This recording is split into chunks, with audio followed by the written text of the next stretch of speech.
어디에 뒀더라. 처방전을 잃어버린 것 같아.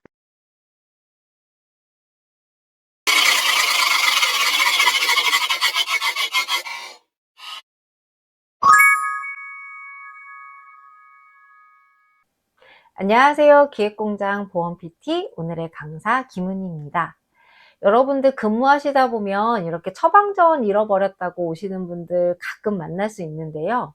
처방전만 잃어버린 게 아니라 약을 다 지워놓고 약을 다 분실하고 오시는 경우도 만날 수 있습니다. 혹시 여러분들 이럴 때 어떻게 대처를 해야 할까요? 그래서 준비한 오늘의 보험 PT 바로 투약 및 조제료입니다.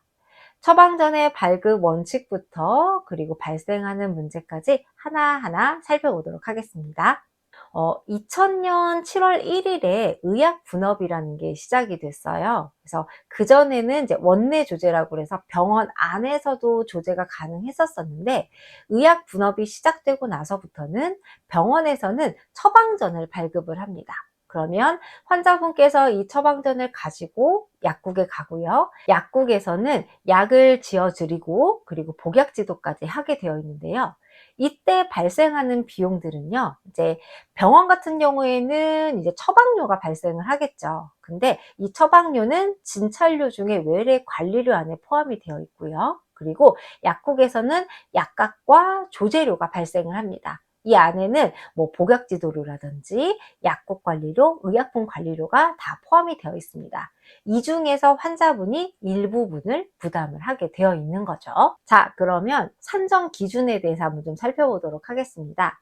방금 말씀드린 것처럼 처방료는 별도 산정할 수 없어요. 네, 진찰료 안에 포함이 되어 있고요. 근데 간혹 그 처방 오류 때문에 이 처방료가 삭감이 돼야 되는 경우들이 있을 수 있습니다. 이때는 외래 관리료가 조금 조절이 될 수 있다는 거 참고해 주시면 될 것 같고요. 그리고 비급여 진료는 네, 약도 비급여. 요거 반드시 기억을 해 주셔야 됩니다. 예를 들어서 비급여 임플란트 수술만 한 날이 있을 수 있고요. 아니면 교정 발치만 한 날이 있을 수 있습니다. 이때는 처방도 꼭 비급여로 나가야 하는데요. 이때는 처방전 구분해서 기타에다 체크를 해주시면 됩니다. 이러면 처방이 비급여로 나가게 되니까 참고해 주시면 될 것 같습니다. 보호자 대리 처방에 관련된 건데요. 대리 처방은 원래 원칙적으로 불가능하긴 합니다. 단 환자분께서 그 중증 질환이 있는 경우에 거동이 불편하신 경우들이 있을 수 있잖아요. 이때는 동일 질병이고 동일 처방인 경우에 재진에 한해서는 대리 처방이 가능할 수 있습니다. 증명서가 필요하고요. 그리고 재진 진찰료의 50%를 산정해서 받을 수 있습니다. 이때 여러분이 해주셔야 되실 거는요. 진료 구분에서 보호자가 처방전 수령 이 부분을 클릭해 주시면 되는데요. 이러면 재진 진찰료가 50%로 산정이 된다는 거 꼭 기억해 주시면 됩니다. 네, 다음입니다. 처방전 내역과 교부 번호를 반드시 차트에 기록을 해 주셔야 되고요. 그리고 약국과 조제 번호가 일치해야 합니다. 조제 번호는 그 처방전 내역에 보면 처방전 번호라는 게 있어요. 이 번호가 약국과 일치해야 된다는 거 꼭 기억해 주시면 될 것 같고요. 그리고 처방되는 약에 맞는 상병명이 필요합니다. 그러니까 어떤 질병이 있으면 그 질병을 위한 약이 처방이 돼야 되는데 엉뚱한 상병명이 들어가 있으면 안 된다라는 거죠. 예를 들어서 수염진통제랑 뭐 제산제가 같이 처방이 될 때 속쓰림 상병이 같이 들어가야 된다는 거, 아니면 턱관절로 근육이완제를 처방해야 되는데 비가역적지 수염이 들어가 있거나 이러면 안 된다라는 거죠. 질병과 약의 효능 효과가 적절하게 매치가 되어야 된다는 거, 그것도 기억해 주시면 좋을 것 같습니다. 네, 다음입니다. 항생제와 소화제의 일률적인 처방을 지향한다, 하지 말라는 이야기입니다. 그래서 모든 약에 항생제를 다 넣는다든지 아니면 모든 약에 소화제나 제산제를 다 넣는다든지 이거는 안 된다라는 겁니다. 그래서 적절하게 질병에 맞는 처방을 하셔야 된다는 거, 그 부분을 기억해 주셔야 되고요. 물론 처방은 원장님이 하십니다. 그리고 일률적인 고가의 약 처방을 지향한다, 하지 말라는 이야기입니다. 예를 들어서 똑같은 효능 효과가 있는 약인데 이왕이면 조금 더 저렴한 약으로 좀 처방을 하는 게 좋겠다라는 이야기라고 생각해 주시면 될 것 같고요. 그리고 저함량 의약품 배수 처방을 지양한다. 네, 하지 않았으면 좋겠다는 이야기입니다. 이 이야기는요, 예를 들어서 그 똑같은 효능 효과의 약이 500ml짜리로 있는 게 있고 아니면 250ml짜리로 있는 경우들이 있습니다. 우리가 500ml를 처방할 때는 250ml짜리 두 개를 처방하는 게 아니라 500ml 하나짜리로 처방하라는 이야기라고 이해해 주시면 좋을 것 같습니다. 네, 다음은 가글액 처방입니다. 가글액 같은 경우에는 우리가 뭐 발치를 했다든지 아니면 다른 구강 내 소수술을 했을 때 처방을 할 수가 있긴 한데요. 다른 약과 함께 처방되는 건 괜찮지만 가글액만 따로 처방하는 것은 하지 않는 것이 좋습니다. 그리고 병원에서 그 처방할 수 있는 거는 100ml까지는 처방이 가능하지만 그 이상 처방은 다 환자분 전액 본인 부담으로 갈 수 있기 때문에 여러분께서 처방하실 때는 100ml까지만 처방이 가능하다라는 걸 좀 기억을 해주시면 될 것 같고요. 처방을 하실 때는 1회 투약량 1, 그리고 1일 뭐 투약 횟수 1, 총 투약이 1, 그래서 111로 해서 처방을 해주시면은 잘 처방이 되는 겁니다. 이때 용량에 주의하셔야 되는 거, 100ml까지만 처방이 가능하다라는 거 꼭 기억해 주시면 될 것 같습니다. 자, 그럼 오늘의 포인트죠. 처방전을 잃어버렸을 때 그럼 재발급을 어떻게 하면 좋을까요? 인데요. 이때는 첫 번째로 처방전의 사용 기관을 먼저 확인을 합니다. 그리고 재발급 시의 산정 기준을 기억하셔서 적용을 해주시면 됩니다. 그럼 하나하나 또 살펴보도록 할까요?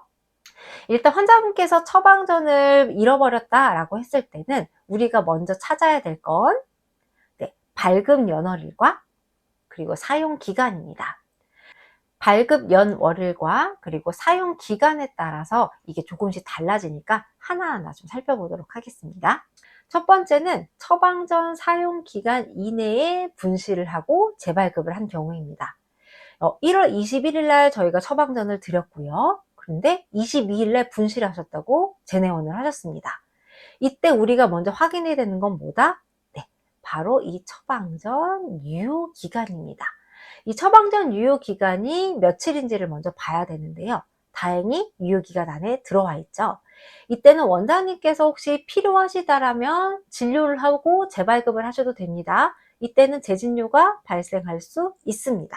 근데 단순히 분실로 인해서 처방전만 드리는 경우에는 기존 처방과 동일하게 하는 경우 재진료는 따로 발생하지는 않습니다. 처방전만 드린 경우에요. 근데 이때는 여러분이 주의해 주셔야 되는 거, 기존 처방전 번호와 동일하게 발행을 하고요. 그리고 재발급을 했다라는 것을 표시를 해 주셔야 됩니다. 그래서 여러분들 보시면 조제시 참고사항이라는 게 있어요.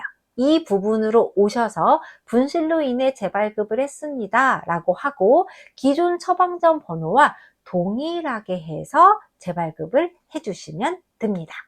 자, 두 번째입니다. 처방전 사용 기간이 지났어요. 이런 경우에 재발급을 해야 되는 경우입니다.